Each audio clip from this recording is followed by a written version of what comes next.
Good evening, friends. Good evening, everyone. Can you hear me at the back? Okay, it's a real pleasure to be here among very prominent speakers and personalities today. But most importantly, it's really a very good feeling being here in a very full crowd. And as all the speakers had previously said, it is really very uplifting because we've had a very tiring last 1 year. Now, I won't repeat what the other speakers said, and I will try to speak so you will not be totally distracted, but please give generously to the boxes that are coming to you.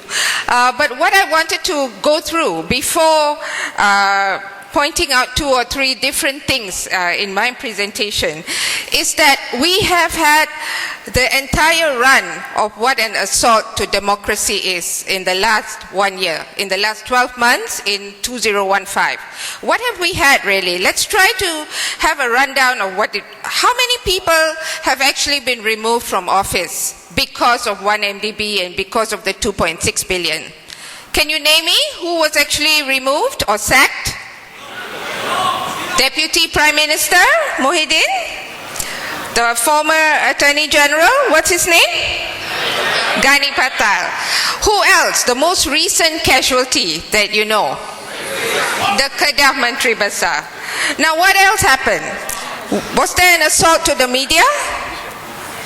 Yes, we saw The Edge, the business weekly that exposed 1MDB and 2.6 billion suspended. We know that Sarawak Report has been banned. We also know that several other news sites like Asia Sentinel and so on have been banned. What else happened? What happened to MACC? Was MACC bullied and assaulted? Yeah, what happened? Well, in MACC, several things. Their Special Investigations Unit was raided. The Director of Investigations was arrested.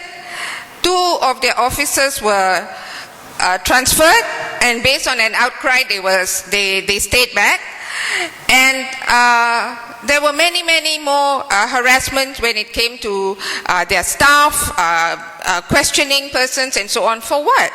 Because MACC was suspected to be among those possibly leaking information that was now going out. And so that probably got the Attorney General very angry because there were so many different leaks that were now being exposed. It wasn't just the 1MDB and 2.6 billion. We also had the Tabung Haji case. We had, of course, the Lembu Duduk Dalam Kondo case. We had so many leaks that actually exposed corruption. So which actually showed the important role of you and me. People, ordinary people who were blowing the whistle on corruption scandals in this country. And the government was cracking down on all of this. Now, what else happened? What else happened to people like Tony Phua? He had a travel ban imposed on him. Don't forget, he can't travel because of what? Because he was one of the main people who exposed 1MDB and the 2.6 billion crisis. Now, the so-called donation thing has actually taken a toll on the people that chose to blow the whistle, the people who stood courageous in actually exposing corruption. And I think we actually need to applaud them and give them a clap, because without these brave people in front talking to you today, you will not even know that 2.6 billion went into the Prime Minister's account. You will not even know that 1MDB ran into a 50 billion ringgit deficit, and hutang, not untung, it's a hutang. And you will not even know that so much of hanky-panky was actually going on in this country. Now, my task today is not to go so much into the 1MDB scandal, because it has already been told.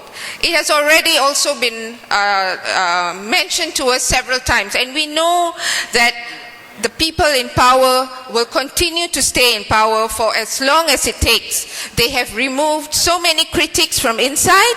They have chosen to harass and attack those of us on the outside, and they have actually made reporting corruption a crime.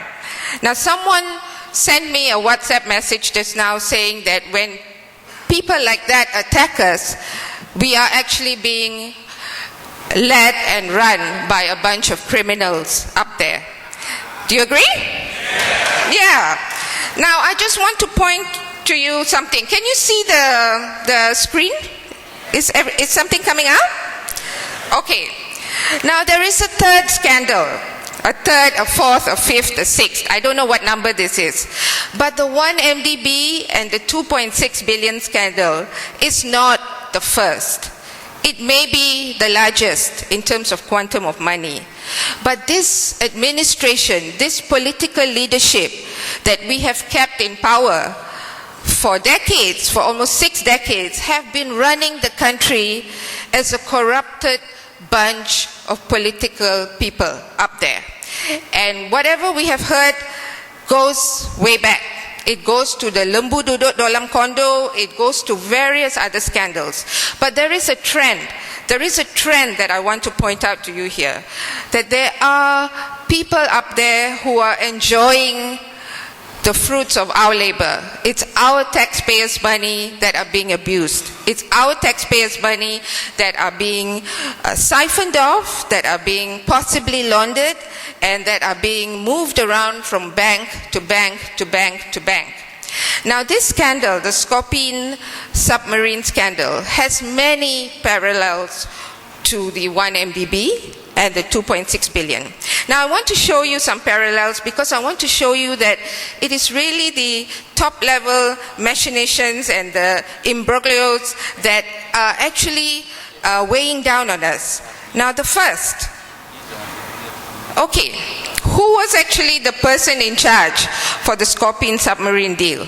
Who was the defense minister at the time that the Scorpion submarine was signed? Yes.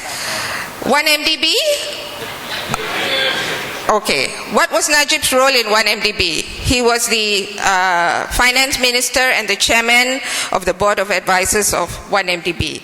Scorpion time from 2002 to 2013, he was the defense minister and then the deputy prime minister and then the prime minister.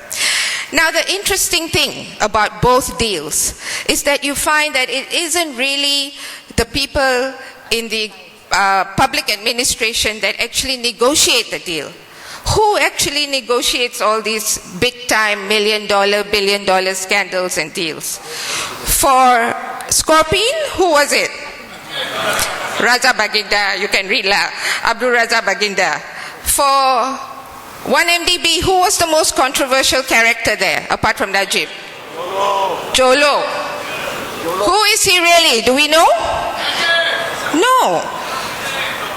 Was he Najib's friend?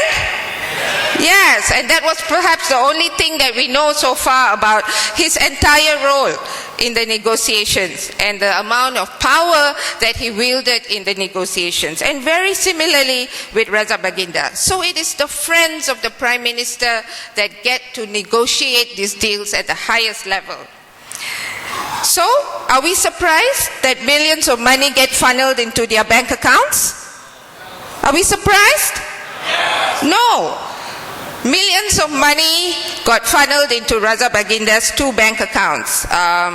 You have Terasasi Sendirian Berhad and Perimeka Sendirian Berhad. Terasasi, remember all of you, it was a secret company that was not known until the French courts made it a revelation in the public prosecutor documents. Billions of money funneled into JLO's company. Now, of course, Raza Baginda, after the acquittal, he went off to the UK to study and so on. Now, where's Jolo now? Where is he? Don't know. And the last we read that he was selling some really expensive paintings. Yeah, and really living a fine life.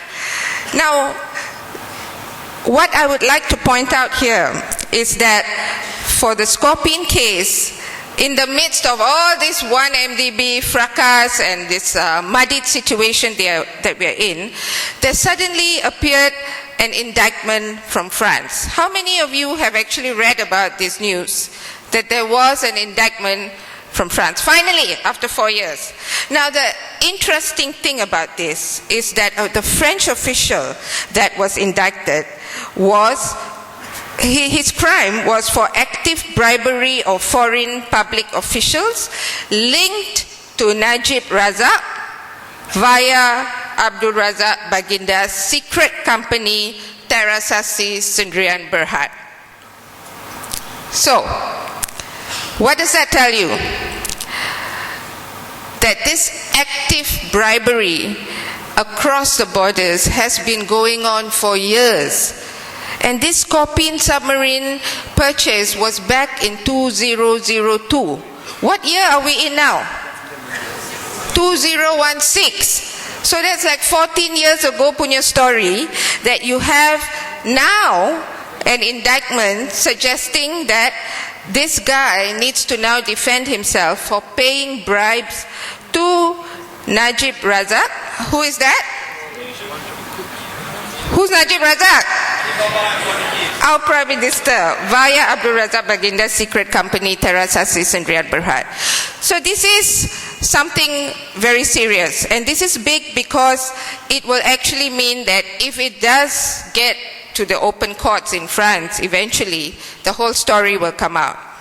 And it will just connect the dots that this is not the 1 MDB, the 2.6 billion are not isolated cases. It has been going on for years.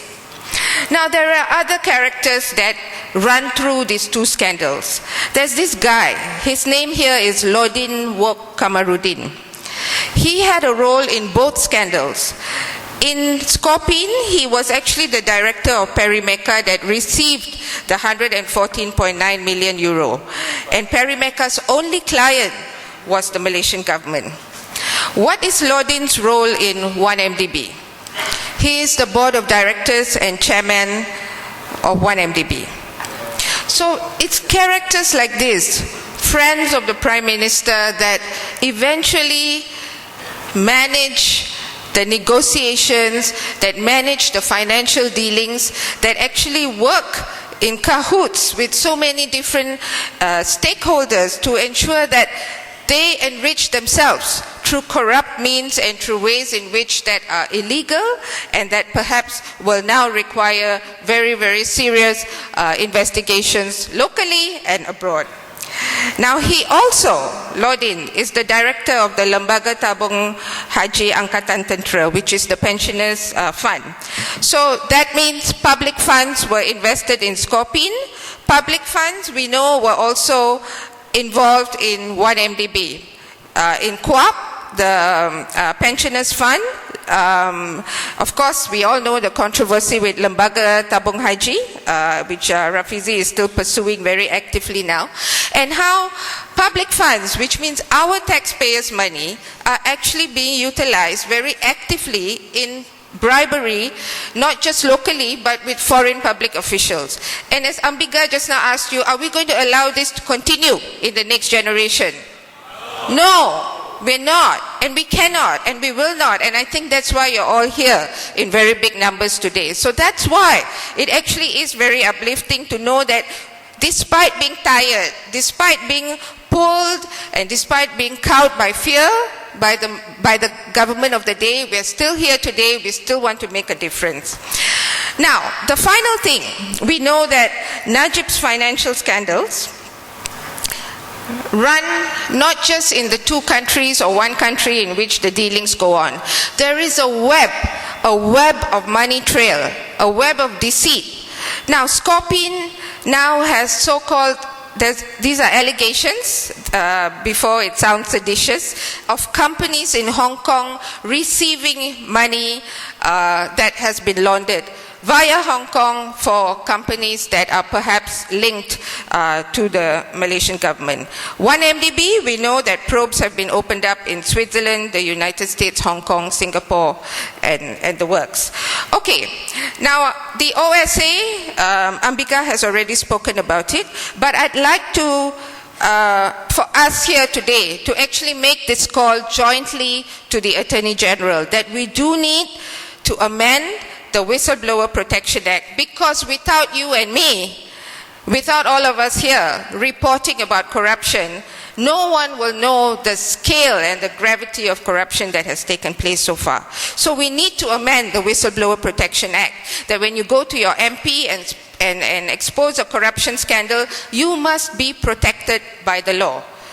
We also need MACC Act, Section 23, and Section 36, which will allow MACC to go after persons with unexplained wealth. Yes, that is true. Currently, MACC does not have the power to go after persons with unexplained wealth. Did we know that? No. We expect MACC to go after all these guys. Now, why is it that Taib Mahmud, former chief minister, who owns 400 over companies around the world, has still not been charged for active corruption? It's part of what the law reforms and amendments are actually needed for. And so these are some things that I think collectively as Malaysians we should all rally around our MPs to make sure that they bring this up in Parliament and they actually talk about amending these laws. Of course, numbers and how Parliament itself is run is a different matter, but these are very important legislations. Now finally, as civil society has been working very actively following the 2.6 billion donations, we all know that part of the problem in which these donations can now come in, it doesn't even need to be taxed, is that because we don't have a political financing regulation in this country. Now this is where I think it's really important for us to urge the remaining opposition speakers who are about to make their presentations now to tell us that when they come into power, they will adopt a political financing regulation. They will agree to disclose whatever donations they get. They get donations also. Political parties need to run. Political parties need activities. But there must be public disclosure. There must be transparency, there must be accountability, and we trust that we will not allow the 2.6 billion episode to happen again. So we put trust and we put our faith and we put our expectation in an alternative that could promise us that these things will actually be taken care of and that corruption will be a thing of the past. Thank you very much.